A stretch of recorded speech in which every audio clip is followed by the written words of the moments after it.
धारा 370 क्या है ये जानने के लिए 42 साल पीछे जाना होगा बेटा। अंग्रेजों ने टू नेशन थियरी के तहत हिंदुस्तान के दो टुकड़े कर दिए, एक हिंदुस्तान और पाकिस्तान। पाकिस्तान की बहुत इच्छा थी कि जम्मू कश्मीर का विलीनीकरण पाकिस्तान में हो जाए, और राजा हरि सिंह चाहते थे कि कश्मीर एक स्वतंत्र देश रहे। वो न हिंदुस्तान में विलीन होना चाहते थे न पाकिस्तान में। और तब पाकिस्तान ने खूनी खेल खेला।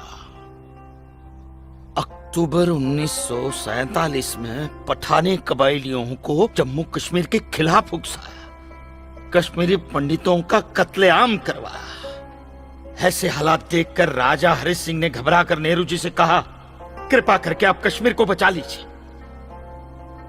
मैं ऐसे हालात में चाहता हूं कि कश्मीर का विलीनीकरण भारत में ही हो जाए, सेना भेजिए। लेकिन जब तक भारतीय सेना कश्मीर पहुंची बहुत देर हो चुकी थी।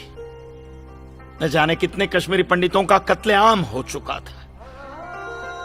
कश्मीर का 1/3 हिस्सा पठानी कबायलियों ने अपने कब्जे में कर लिया था। लेकिन अपनी इस नीच हरकत के बाद भी पाकिस्तान बाज नहीं आया। पठानी कबायलियों और भारतीय सेना के बीच युद्ध जारी रखा पाकिस्तान ने।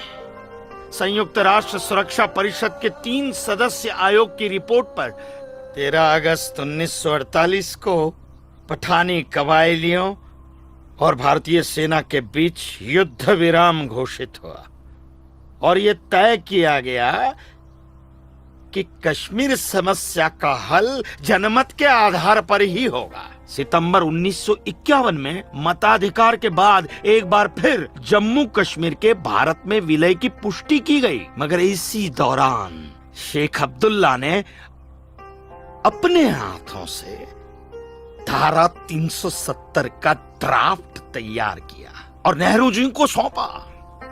सरदार पटेल और आम्बेडकर साहब की मर्जी के खिलाफ 1952 में नेहरू जी ने इसे लागू भी कर दिया। इसी धारा 370 की वजह से नेहरू जी ने कश्मीर को एक ऐसा विशेष दर्जा दे दिया जिसमें जम्मू कश्मीर राज्य ने हिंदुस्तान से अपना एक अलग संविधान स्थापित कर लिया। इसी धारा 370 की वजह से हमारे हिंदुस्तान का राष्ट्र ध्वज अलग है और कश्मीर का भी ध्वज अलग।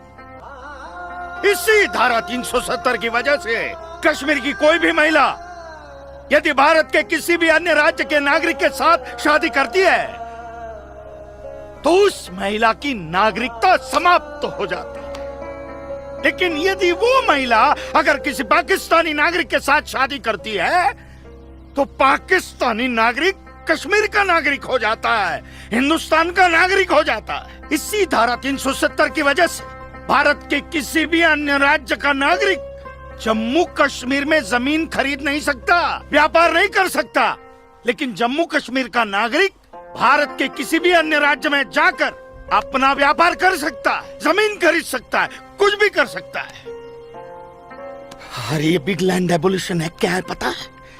यदि जम्मू कश्मीर का कोई भी मुसलमान जमीन ठेके पर लेकर खेती करता है तो कश्मीर की सरकार उस हिंदू को बिना मुआवजा दिए वो जमीन जबरन उस मुसलमान को दे सकती है। ये है बिग लैंड एबोल्यूशन एक्ट, ये है धारा 370-35 से, और इसी का नतीजा है ये गिरधारी जी का फैसला।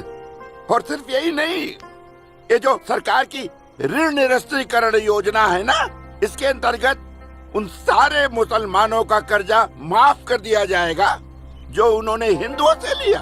बताइए। सरकारी नौकरियों में 5% का आरक्षण हम हिंदुओं के लिए किया है। सारे हिंदू कश्मीर से चले जाएं, यही चाहता है पाकिस्तान और यही चाहते थे शेख अब्दुल्ला।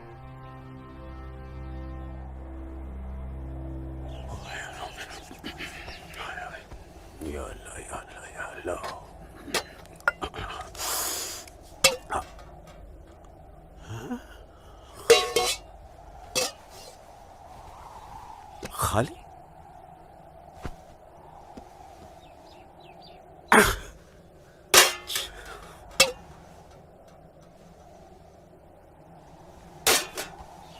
माहौल में एक रोटी नहीं इस घर में।